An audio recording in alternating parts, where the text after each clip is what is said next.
Hi everyone, it's Margaret Manning here. Welcome to 60 and Me. This is the place where women over 60 come to be inspired. And my guest today is Ashton Applewhite.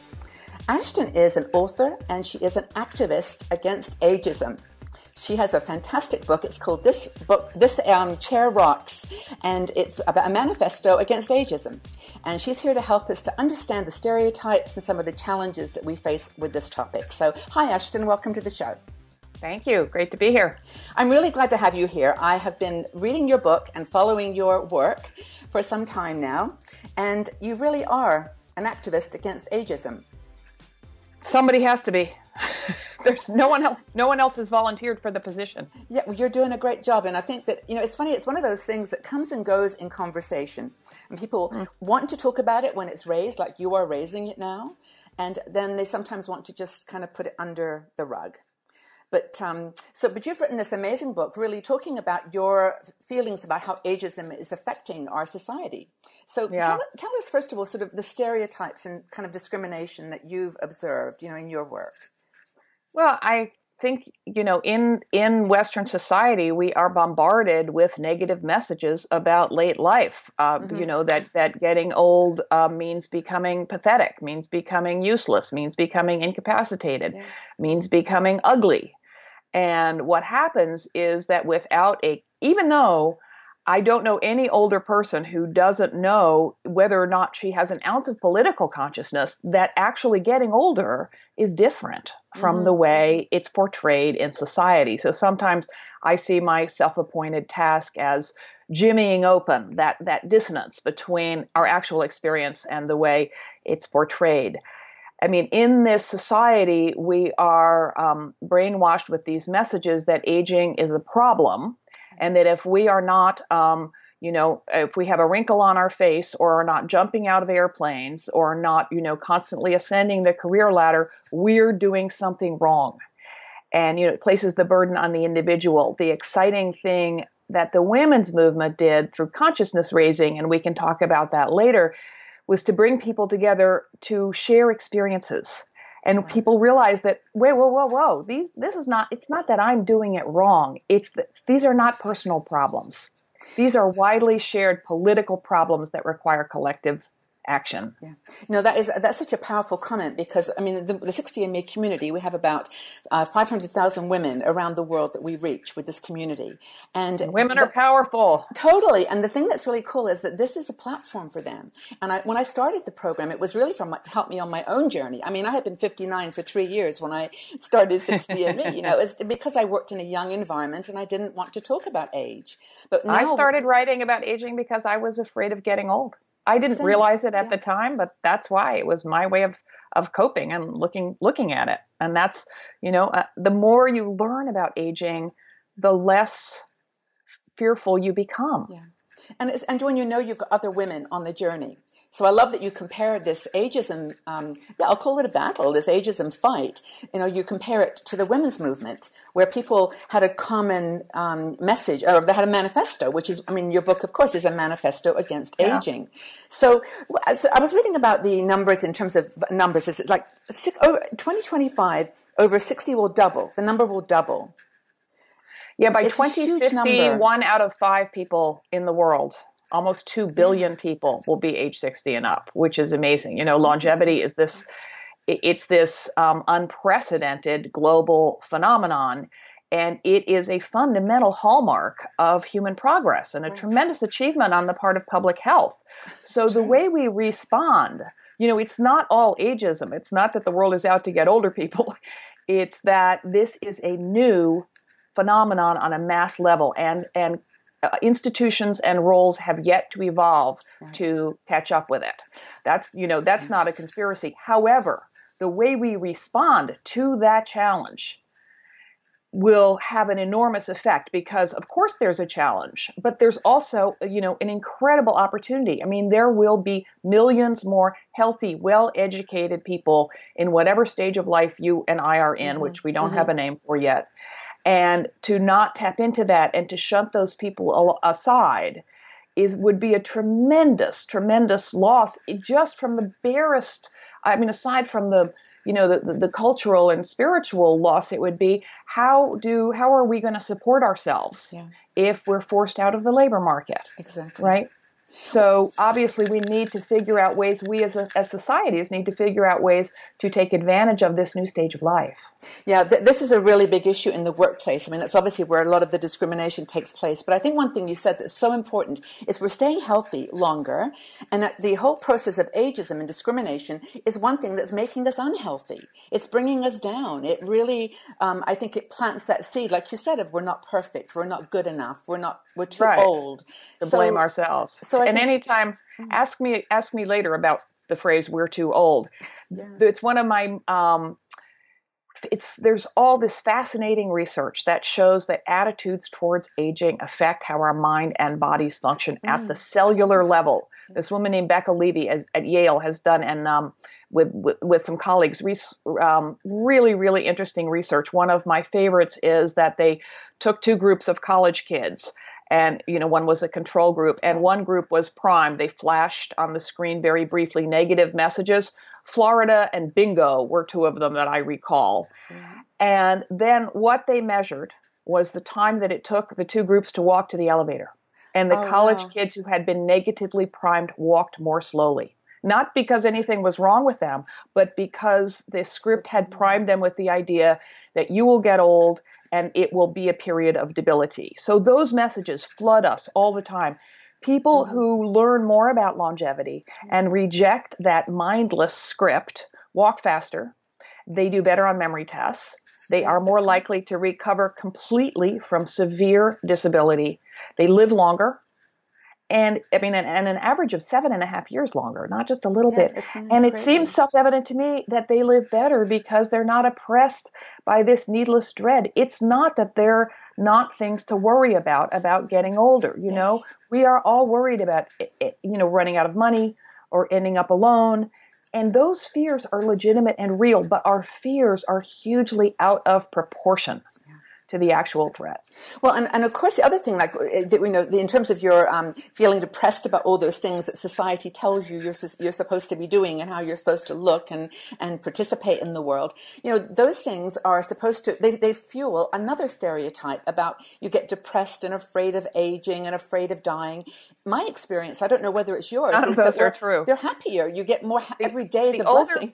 The longer people live, the less they fear dying, which was a total surprise to me. And I'm happy to talk about the science behind that. Yeah. And study after study shows that people are happiest at the beginnings and the ends of their lives. When I first heard that, when I began my research, I thought, well, somebody must have cornered two 80-year-olds and given them a cookie and said, how are you doing? And then I thought, then I learned, no, actually there's lots of studies around the world. And then I thought, well, that must be okay if you're healthy and you're rich.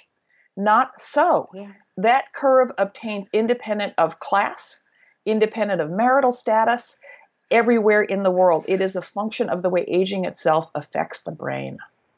We're actually going to do a series of videos here, so we're going to cover all these kinds of things in more detail. But what you've just said is so interesting, and it's by the 60 Me community, totally validated.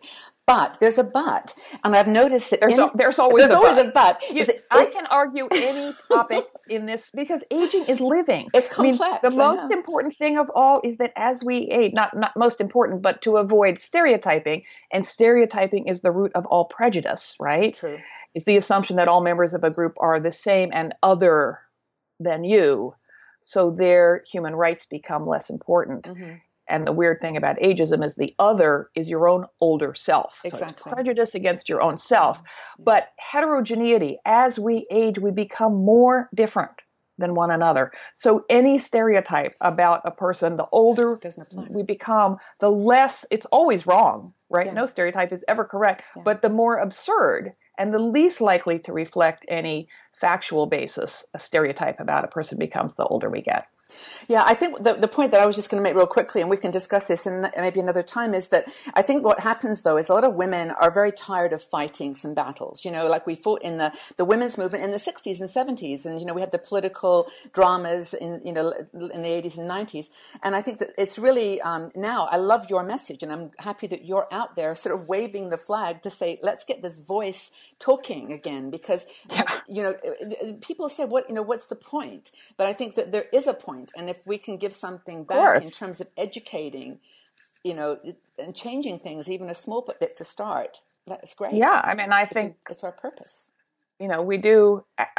I mean, obviously, I think so, or I wouldn't be doing what I'm doing. It does. I'm smiling because it reminds me of signs at the Women's March the day after the inauguration, and a lot of them were older women saying, "I can't believe I still have to protest this effing shit. I'm still out here. I'm still out here, really." I've been marching since the Vietnam War, but I don't love the term battle because it's binary and it's hostile. And when I was struggling with what to title the book, it's always better to be pro than anti. So I like to think of it in terms of being pro-aging. I mean, I say anti-ageism all the time. I am anti-ageism, but it's also pro-aging. So that instead of battling, I think battling a process, I know you're saying battle ageism, not aging. The way it's cast in the societies should battle aging. And that is a losing battle, needless to say, especially in terms of, it's a natural process. Yeah. And when we are taught that when we can't, open the bottle or go down the stairs without a railing, that is in some way a personal failure, that is not a failure. It is ageism that makes those natural transitions shameful. We should not be ashamed of our wrinkles or the fact that we lose muscle strength or whatever. Yeah. And we should look instead to the discrimination that makes those barriers acceptable, the lousy design and the unacceptable public policy that, means that there are no railings or there's public transportation. Let's do something about that. Let's do something about the things we can do something about instead of obsessing about trying to stop the clock on a natural, powerful process that we are all inevitably hostage to. Well, we like to call it positive aging. And it's like creating a situation where we can age positively, where we can see, there's a purpose. I have a question for you. We're going to close in just a second, but I have a question. Have you ever read James Hillman, The Force of Character? I have not. I've heard his name. Is he a workforce motivation person? No, he was a Jungian psychologist, but he wrote a book called The Force of Character. And in it, he said that the question he posed was, why do we age? Why do we get old? And he said he felt that it was because it was a time in life to create character, to shape character.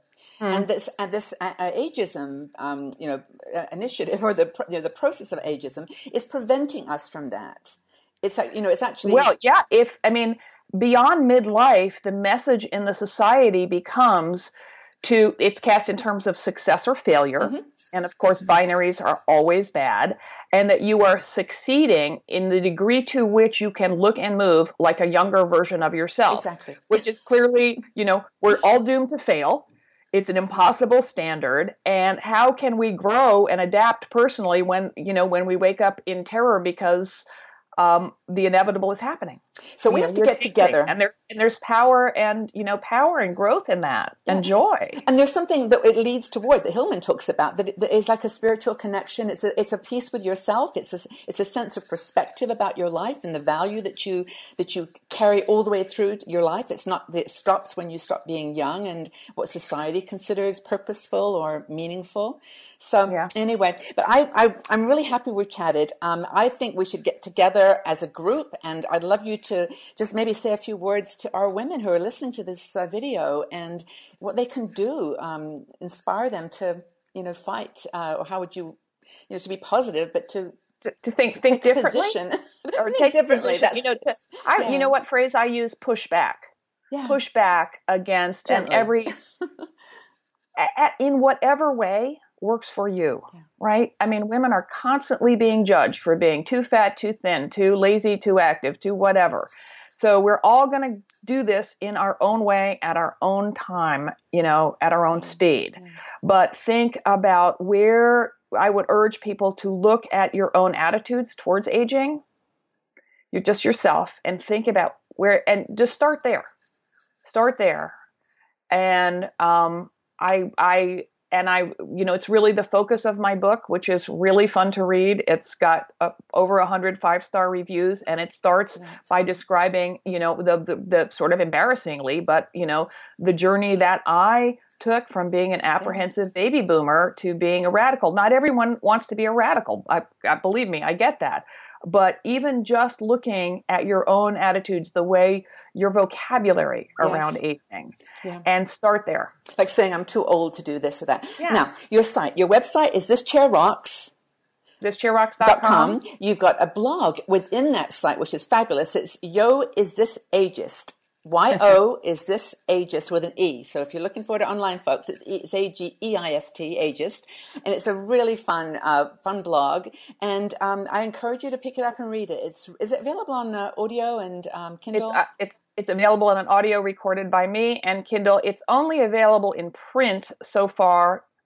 No, that's not true. You can get a print copy from Ingram's. So, and you know, anywhere in the English-speaking world, and and it's available in all electronic formats. Yeah, I encourage people to read it. It's a fabulous book, and let's just, I think, on this journey is we're all on it together. We can be stronger and support each other. So, thank you for being here, Ashton. It's been wonderful chatting with you. Thank you so much. My pleasure. Take care. If you enjoyed this video, please subscribe to our 60andMe YouTube channel and also visit our website. We are a strong and dynamic community of women over 60. We're challenging aging stereotypes, and every day we share fascinating stories, interesting questions, and great conversation.